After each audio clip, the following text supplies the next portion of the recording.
No DQ Galaxy. We are live with a recap of the first SmackDown of 2024, the SmackDown New Year's Revolution edition of SmackDown. Shout out to everybody watching this, whether live or on demand. I very much appreciate your viewership and support.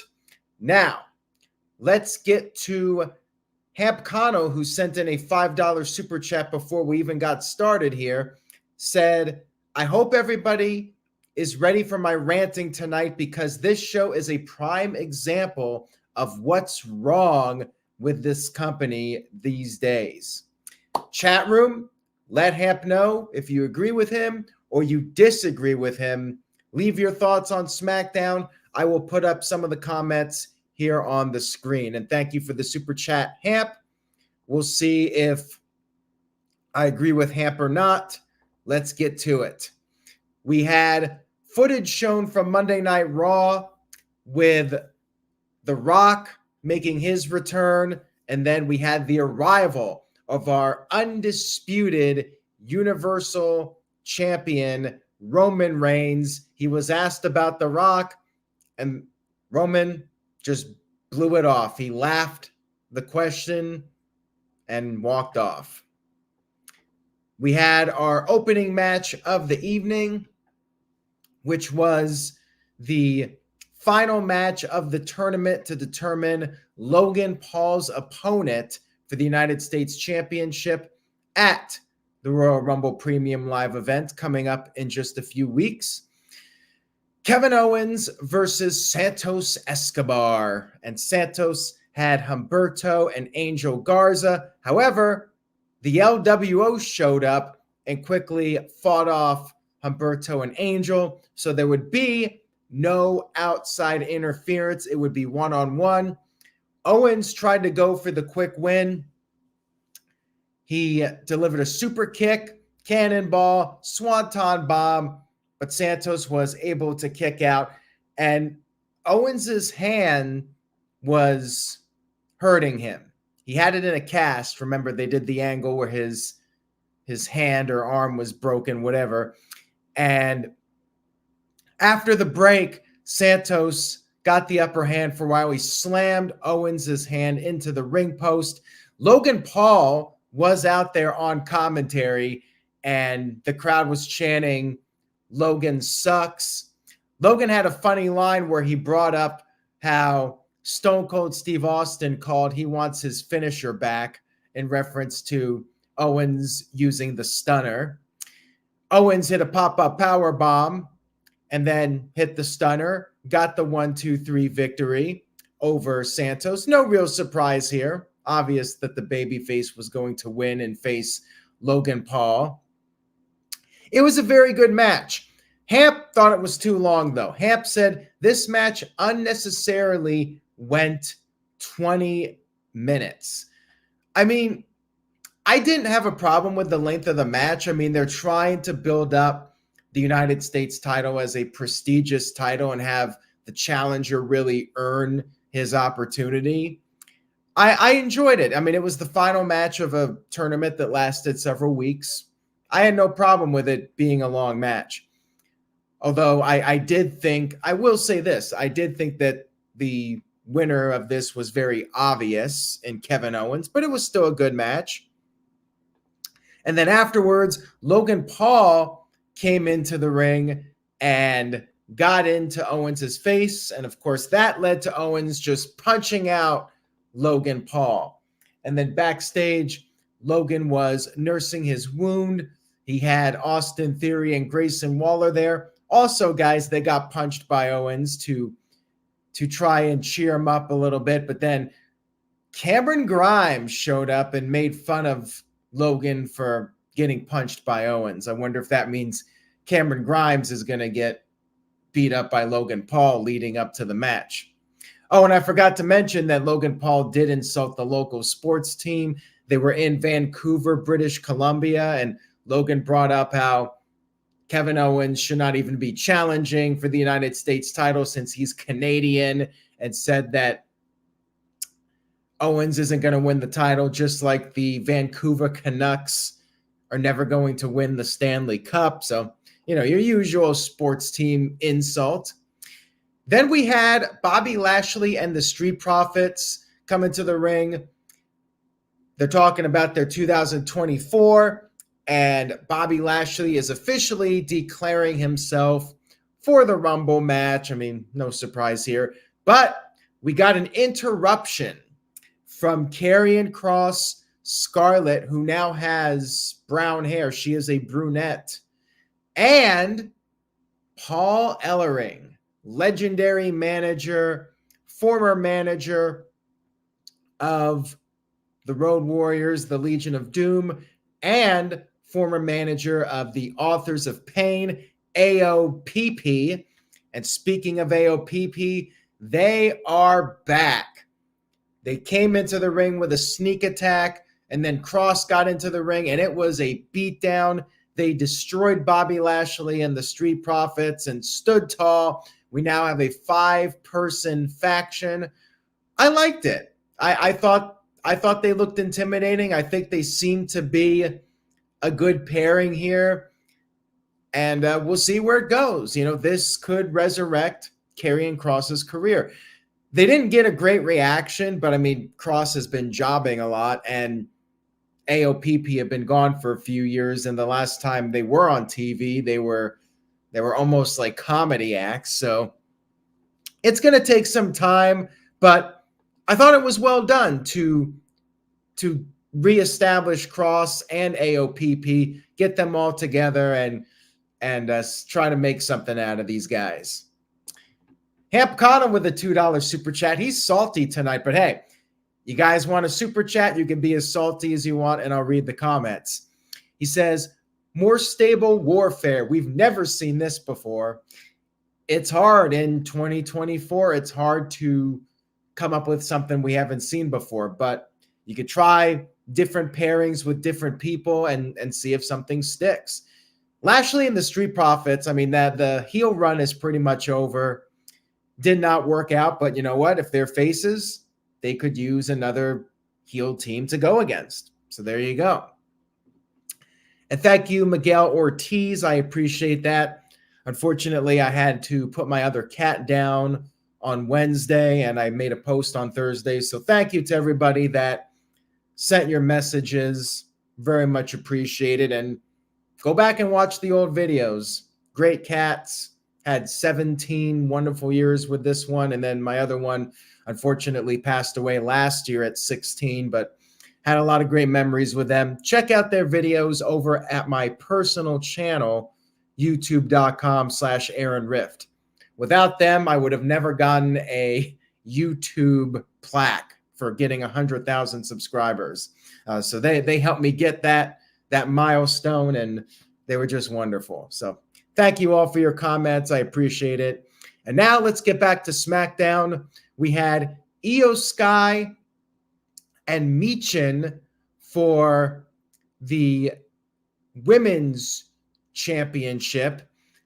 Match was fine, but it was a little hard to get into it because, well, Michin's not winning the title. I mean, we all know she ain't winning this one, but it was solid. She got in a lot of offense. It was competitive, and it seemed like the crowd did get into it as it went on, although I feel like they were more into Iyo Sky than Michin, which, I mean, isn't really surprising. Michin has barely done anything over the past year, and Iyo is a regular. She's the women's champion, and she's been a fixture with Damage Control since she got on the main roster. So yeah, I'm not surprised that the crowd cared more about Iyo than Michin. But yeah,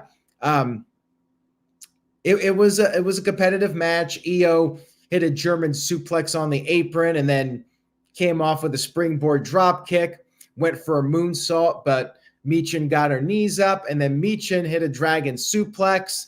She hit an avalanche Styles Clash, but could not get the win. Iyo was able to grab the rope, and then Michin went for a dive. Iyo moved out of the way. Michin crashed and burned. Iyo got Michin back in the ring and pinned her with the moonsault. It was a good match. Iyo's still your champion. Nice, clean win for her, so that's always a positive. And then we had a backstage segment with Paul Heyman. He was asked about The Rock calling out Roman Reigns, and Heyman said that a lot of people call out Roman Reigns when they're looking for a shortcut to the headlines. Rock is not invited to their dinner, said Heyman. Brought up how others like John Cena and Brock Lesnar called out Roman Reigns, and we saw what happened to them. Cody lost. He's still talking about finishing his story. CM Punk is the OG Paul Heyman guy, but Heyman said that he upgraded to the tribal chief Roman Reigns, and then there's going to be the triple threat main event, only for the winner to get smashed by Roman Reigns. Heyman finished by saying that there is not one man that can beat Roman Reigns. We had Damage Control celebrating backstage. Bayley said that her vision was being realized in 2024. Next up, the Kabuki Warriors are going to win the tag team titles. And then Dakota Kai said that Bayley will win the Royal Rumble and defeat Rhea Ripley at WrestleMania. But then Bianca Belair showed up, declared herself for the Royal Rumble, and then said she is going to take back her title from Iyo Sky at WrestleMania. And then Iyo was basically like, Bayley better get the job done. So if I had to make a guess here, I say Kabuki Warriors get the titles. Remember what I said about, I mentioned this on a live stream the other week, how Kaden Carter and Katana Chance are probably just transitional champions. Kabuki Warriors win the tag titles, and then Bayley fails to win the Rumble, and that creates more problems with Damage Control and Bayley. That's what I expect to see happen here. And then we had a tag team match, Butch and a mystery partner going up against Pretty Deadly. The mystery partner turned out to be the debuting Tyler Bate over from NXT. Long overdue. He's been in NXT for like 7 years now, and probably because he's not very tall, Vince McMahon was never really into using him, but Triple H era, new regime. They even brought up on commentary, like, despite his height, the guy is incredibly strong. And he got in a lot of offense here, looked very good. A nice showing from him. Basic tag team match, basically to establish Tyler Bate on the main roster. It was a scenario where Pretty Deadly worked over Butch for a while, and then Tyler got a hot tag. Tyler did the airplane spin. Now, he did not get much of a reaction, which, I mean, again, isn't surprising. Like, not everybody watches NXT. But when he did the airplane spin, and this is funny because the airplane spin is like this old-fashioned wrestling move from like the 1970s and 80s. And he's doing the airplane spin in 2024 and getting a massive pop for it. Like, he did a very long airplane spin and he got the crowd pop. And that's ultimately what counts, in his first impression with the mainstream audience. He got that big crowd pop, and I'm thinking he won over a lot of people in his debut match. So I would say it was a very successful debut. And then Butch and Bate with the Tyler Driver, double Tyler Driver, got the win. 1, 2, 3. Tyler made the pinfall. So there you go. Nice start on the main roster for Tyler Bate. Good stuff here. And we'll see if maybe at some point Hamp Connell will become a masturbator. Time will tell. Next up, we had Ashante Adonis backstage with GM Nick Aldis. Ashante said he's hungry. His ribs are showing, and he is ready. He wants an opportunity, and Nick Aldis said he had some ideas, and, well, we didn't hear him, so we got to wait on it. We got to see what the follow-up is to this. with Ashante Adonis, formerly of Hit Row. We had our main event of the evening, which was a number one contenders match for the world title to see who will face Roman Reigns at the Royal Rumble. LA Knight, AJ Styles, and Randy Orton. I feel like Randy Orton was the most over person in this match. Is it just me, or is LA Knight cooling off a little bit? I feel like the combination of Crown Jewel, Randy Orton, CM Punk coming back, and the holiday break, he almost feels like a fad that's fading out. And I don't know. We'll have to see what happens with that. But I kind of get that vibe, like people are starting to lose interest in LA Knight. Maybe not. But I felt like in this match, the crowd was most behind Randy Orton of the three of them. The crowd really enjoyed the match, and it was a very good triple threat match here. You had Knight slamming their heads into the announce desk and the crowd doing the yeah chants. So they were still into LA Knight to a degree.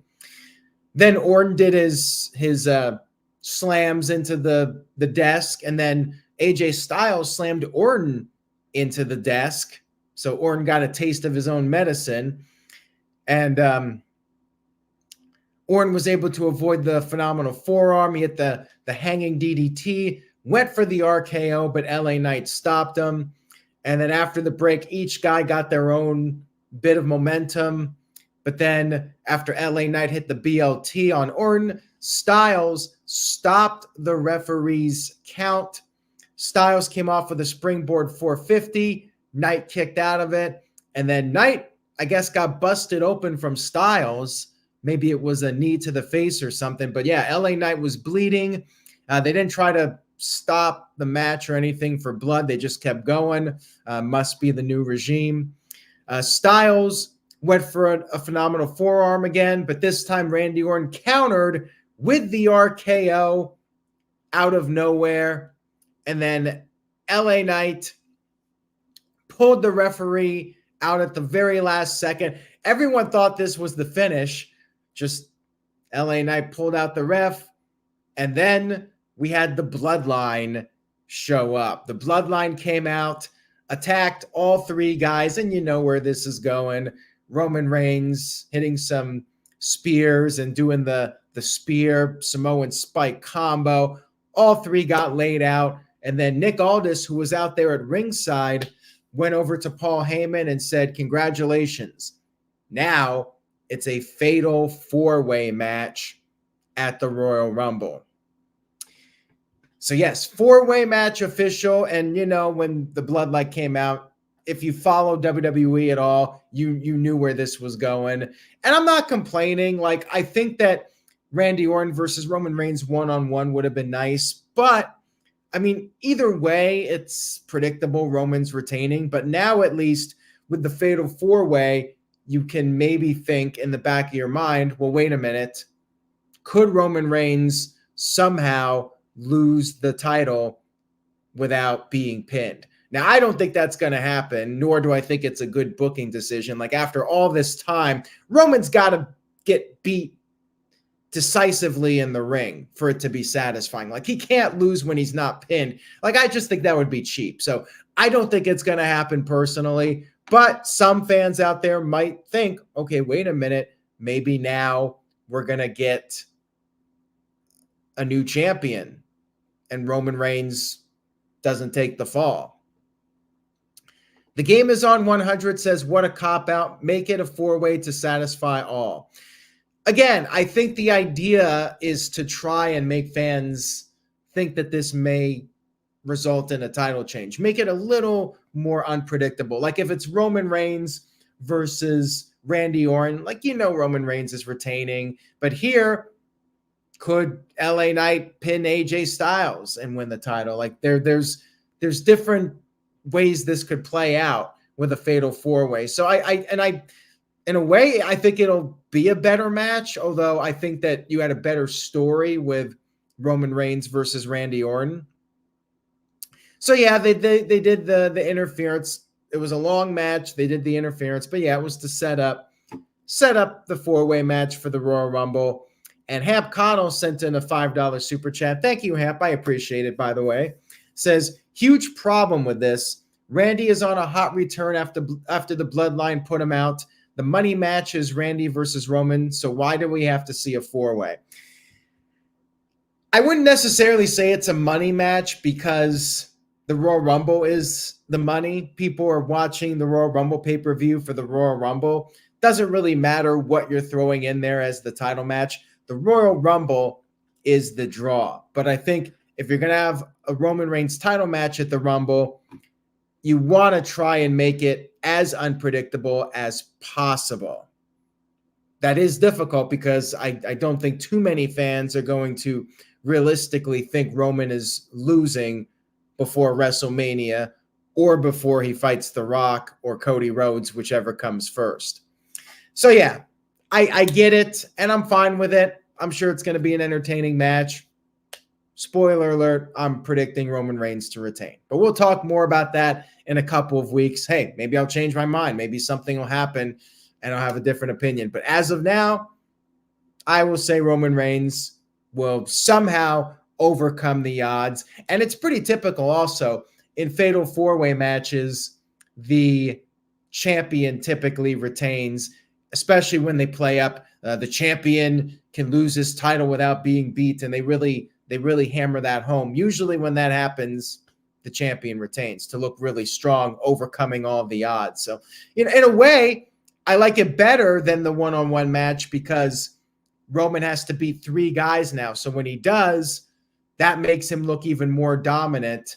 And I think it's a more impressive win over just beating Randy Orton. Plus, you could potentially, here's another positive to this, potentially you can have a clean finish here. Like if it's Randy Orton and Roman Reigns, the usual bloodline interferes. But here, Roman Reigns can beat AJ Styles clean. You protect Randy Orton, you protect LA Knight. There you go. So I actually think it's the right call. I know not everybody agrees, but it does make sense to me when you look at the big picture here. So all in all, SmackDown was pretty good, predictable in some ways, but still a good show overall. I'm going to give it a solid B. I did enjoy it. Looking forward to the Royal Rumble, and ultimately that's the goal of the show. They did a good job as far as getting me hyped up for the Rumble. They set up the main event. We got some more people entering the Royal Rumble matches. Hamp Connell gives the show an F-. So I don't know if Hamp really feels that way or if he's just trolling. Maybe he's partially trolling. Maybe he's exaggerating. I don't know, but I can't imagine giving the show an F-. I mean, if you thought that was an F-, I'm really curious as to what you thought of like 2018 WWE or 1995 WWE, because I mean that is in some cases getting into the F territory. So yeah, I'm not sure I would give any show an F- because every show at least has some level of effort. But he's sticking with it, F- from Hamp Connell. So there you go. I give it a B. I thought it was a good show. Anyways, guys, thank you all for tuning in tonight. I appreciate the viewership and support. Dave Scheffler sent in a $2 super chat, says, maybe Randy Orton is not ready for one long one-on-one match.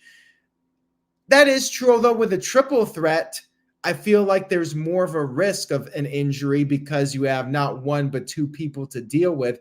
And this triple threat wasn't even a match where like one guy was laid out for most of the match while the other two worked. Like all three guys were in there doing spots throughout the match. So I think Randy's good. I do think he's good. And shout out to Jerry. Happy early birthday. I hope you have a great birthday. Take care, Jerry. I hope everybody has a wonderful weekend. And keep in mind, we are coming back with the No DQ review. We just had one on Tuesday night. Check that out. It's on demand. We are coming back this Sunday night, back in our normal time slot at 8 p.m. Eastern, 5 p.m. Pacific, right here on the No DQ YouTube channel. So check that out. Have a great weekend, everybody. Take care. Stay safe. Check out my personal channel at youtube.com/AaronRift. Subscribe if you haven't already to both channels. Say yes to NoDQ.com, and I will see you all next time.